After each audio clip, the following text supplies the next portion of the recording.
काय रे, काही काम होतं? काय लपवतोयस? दाखव. अरे सांग काय आहे? लक्ष्मीला?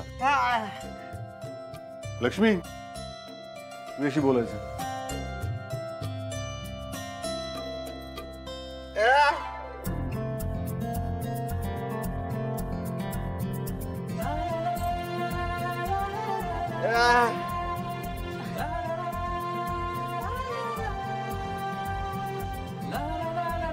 व्यंकी, ही फुलं का आणलीस तू?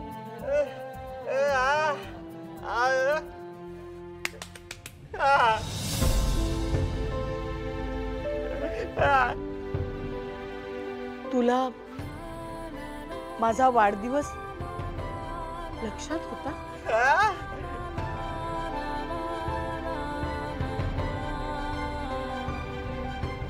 अरे असू दे, सुखी राहा.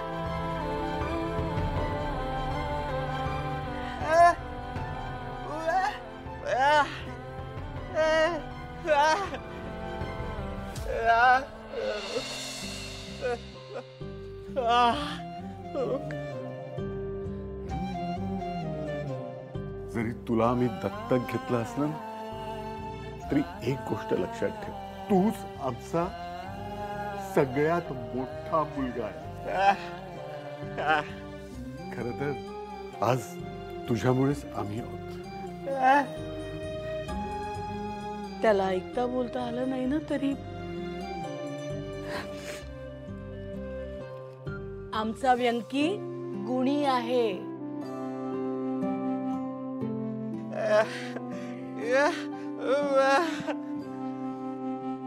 अरे कुठे गेले सगळे? सासूबाई हाक मारतात. धर धर. सासूबाई, सासूबाई यांनी बघा काय आणलंय. काय रे मेल्या, आज जरा बायकोचं जास्तच कौतुक करतोयस. अगं आई, आज मी लक्ष्मीला बांगड्या का दिल्या ते माहितीये का तुला? मला मेलीला कसलं कळतंय? ओळख बघू. आज का तुमच्या लग्नाचा वाढदिवस आहे की काय?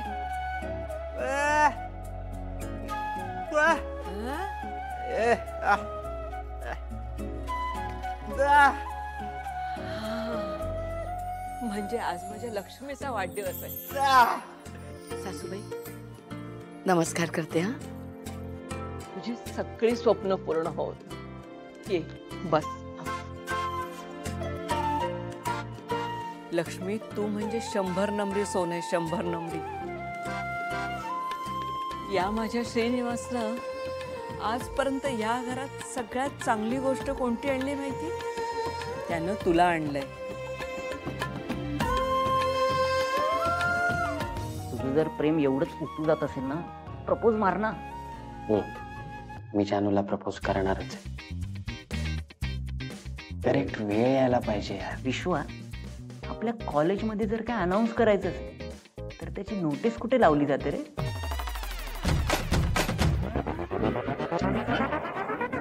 कळलं सगळ्यांना? विश्वा, काय चाललंय? Emergency sir. Sir please. ठीक आहे, जा. चला, तर परत इकडे लक्ष द्या.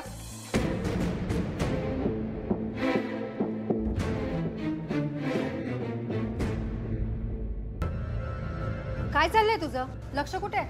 मला धडकला असता म्हणजे? Sorry ma'am, I am so sorry. एक मिनिट, तू विश्वा ना? हो मॅम. लेक्चर का बंक केलंस? अहो मॅम, मी बंक नाही केलंय. मग तुम्हाला सांगतो ना, सगळं नंतर सांगतो. मला प्लीज जाऊ द्या ना. अजिबात नाही. नंतर सेमिस्टर संपताना अटेंडन्स कमी पडला की येता माझ्याकडे, मॅम प्लीज प्लीज काहीतरी करा म्हणून. तेव्हा मी तुझं काही एक ऐकून घेणार नाही. आणि काय रे,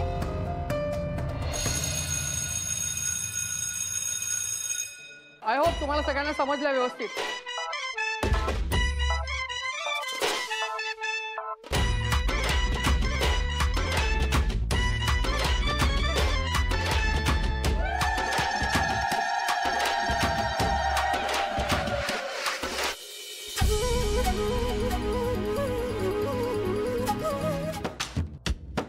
आई, अगं सगळे लगेच आपापल्या रूम मध्ये निघून गेले.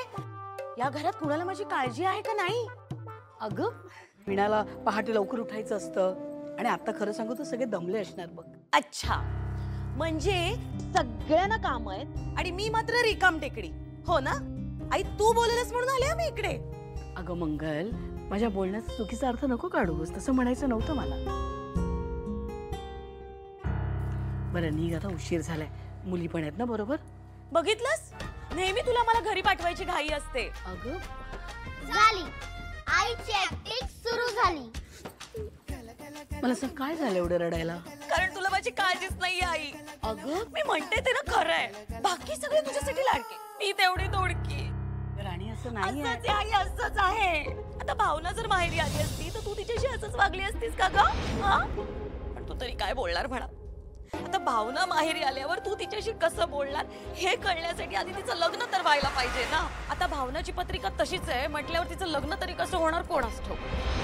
असं अभद्र बोलू नये ग. बघितलंस बघितलंस आई, आता सुद्धा तुला वाईट वाटतंय मी भावनाला बोलले म्हणून. जरा हळू बोल, भावना जाणून ऐकलं तर त्यांना काय वाटेल? नाही मी आता इथे थांबणार नाही. मुलीनो चला आपण आपल्या घरी जाऊ, इथे कोणालाच काळजी नाही. अगं थांब, अगं अशी रागावतेस काय? ताबडतोब निघ असं म्हटलंय का मी? ठीक आहे, मी थांबते अजून, तू म्हणतेस म्हणून. आई तुला माझ्यात काही बदल दिसतोय का ग? नाही ग. अगं असं काय करतेस, नीट बघ ना माझ्याकडे. तुला बरं नाही का? ताप नाही ग? अंग तर गार. अगं तसं नाही, जरा इथे असं बघ ना. अगं सगळं छानच आहे. आई अगं चेन, माझी चेन तुटली का आई? अगं बाई, हो ना, आणि आता इथे तिथे पडू नये ना म्हणून त्याला अशी सेफ्टी पिन लावून ठेवली ग मी. हे घ्या बाबा. काय हो, मगाशी जेवणानंतर तुम्ही बिल का नाही दिलं? दरवेळी ना असंच करता बरं तुम्ही. बरं दिसतं का ते? मी कशाला बिल द्यायला पाहिजे होतं? वाढदिवस कोणाचा होता? आईचा, म्हणून बाबांनी बिल दिलं. मी पैसे दिले असते तर बाबांना आवडलं नसतं. त्याचं काही दरवेळी हेच बिल देतात. काय म्हणालीस? काही नाही. मी काय म्हणते, उद्या ना भावनाला बघायला मुलाकडचे येणार आहेत. त्यांनी जर तिला उद्या पसंत केलं ना तर किती बरं होईल. भावनाचं लग्न झालं काय किंवा नाही झालं काय, मला ताप आहे तो आहेच. का तुम्हाला का ताप आहे? का म्हणजे तर भावनाचं लग्न झालं तर तिच्या लग्नाचा खर्च आपल्याला करावा लागणार, तो एक ताप. नाही झालं तर ती घरीच असणार ना, त्यामुळे तिचा घर खर्च पण सांभाळावा लागणार.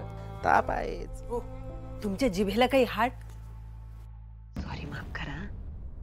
पण हे असं बोलणं योग्य आहे का? भावना तुमची लहान बहीण आहे की नाही? उलट खरं तर ना तुम्ही मोठा भाऊ म्हणून तिच्या लग्नाची जबाबदारी स्वखुशीने स्वीकारायला हवी. काय संबंध? हो, काय संबंध मला सांग? आमच्या तीर्थरूपाने काय आम्हाला विचारून मुलींना जन्माला घातलंय? हे बघ, आणि आमचे तीर्थरूप खूप स्वाभिमानी आहेत. त्यांनी आजपर्यंत माझ्याकडे एकही रुपया मागितला नाही, आणि मी त्यांना पैसे दिले ना तरी ते त्यांना आवडणार नाही. त्यांना आवडणार नाही म्हणून काय तुम्ही? बघ, तू माझ्या डोक्यावर उगाच नसत्या जबाबदाऱ्या देऊ नकोस, कळलं ना? घ्यायच्या पण नाहीत त्या मला. काहीतरी काम करत असताना काहीतरी मध्ये विषय काढते. पण मला लग्नच नाही करायचंय. का नाही करायचंय तुला लग्न?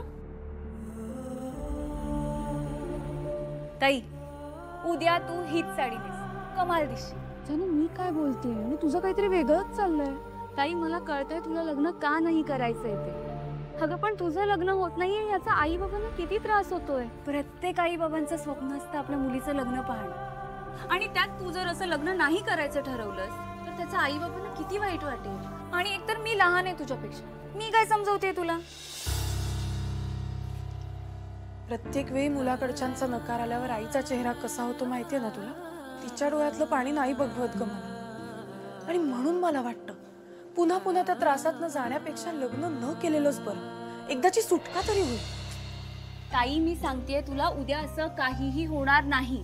अगं सगळी स्थळं काही सारखी नसतात. उलट तू असा विचार कर, उद्या येणारा मुलगा तुला नक्की पसंत करेल आणि तुलाही तो आवडेल. सगळं काही छान होईल, खात्री आहे माझी. मला नाही वाटत वेगळं काही होईल. मला त्या सगळ्याची प्रॅक्टिस झाली. हा दाखवायचा कार्यक्रम कितीदा होतो हे मोजणंही सोडून दिलंय मी आता. ताई अगं तुझ्यासारखा विचार प्रत्येक मुलीने केला तर तिच्या आई बाबांनी काय करायचं? आयुष्यभर आपल्या मुलीच्या लग्नाचं टेन्शन घेऊन जगायचं का? आई मी काय नाही केले, त्यांनीच घेतले वाढून. कंप्लेंट काय करते लहान मुलांसारखी? आई भूक लागली होती म्हणून खायला घेतलं, त्यात काय एवढं? अरे बाबा खा, पण पटकन आवरा. कधी येतील गुरुजी? पटपट का. लक्ष्मी, गंगाधर गुरुजी आले का? बघा आलेच ना. नमस्कार. नमस्कार. या गुरुजी या ना. नाही मी आतमध्ये काय येत नाही. गुरुजी मुलाकडची मंडळी दिसत नाहीयेत, आली नाहीयेत का अजून? उत्तर द्यायला एवढा वेळ का घेतात काय माहिती नाही. खूप आता तरी सगळं नीट असेल. प्रत्येक वेळेस मुलं बघायला येतील तेव्हा मला नाही जमणार असं सुट्टी घ्यायला. नाही नाही, मुलाकडची मंडळी नाही आली. भावनाताई, मला खात्री आहे देवाने तुझ्यासाठी खूप चांगला मुलगा पाठवला असणार आहे. ताई, आता सगळं काही छान होणार आहे. स्माइल कर ना. मला माहित होतं हे असंच काहीतरी होणार. गुरुजी नक्की काय झालंय? तुम्ही फोनवर तर मगाशी म्हणालात की ते निघतायत म्हणून. निघालेच होते, पण ऐनवेळी येणं रद्द केलं त्यांनी. गुरुजी तुम्ही भावनाबद्दल सगळी माहिती त्यांना दिली होती ना? नाही, मी मुलाकडच्यांना काहीच सांगितलं नव्हतं. आजवर मी मुलाकडच्यांना कल्पना दिली की ते नाकारायचं, म्हणून मी ठरवलं होतं की मुलाला भावनाला पाहू दे, भावनाशी बोलू दे. एकदा का भावना त्यांना पसंत पडली की मग सांगू त्यांना काय ते. कदाचित त्याच्यामुळे त्यांच्या निर्णयात काहीतरी फरक पडेल. पण मी जरी त्यांना काही सांगितलं नसलं तरी त्यांना बाहेरून कळलं.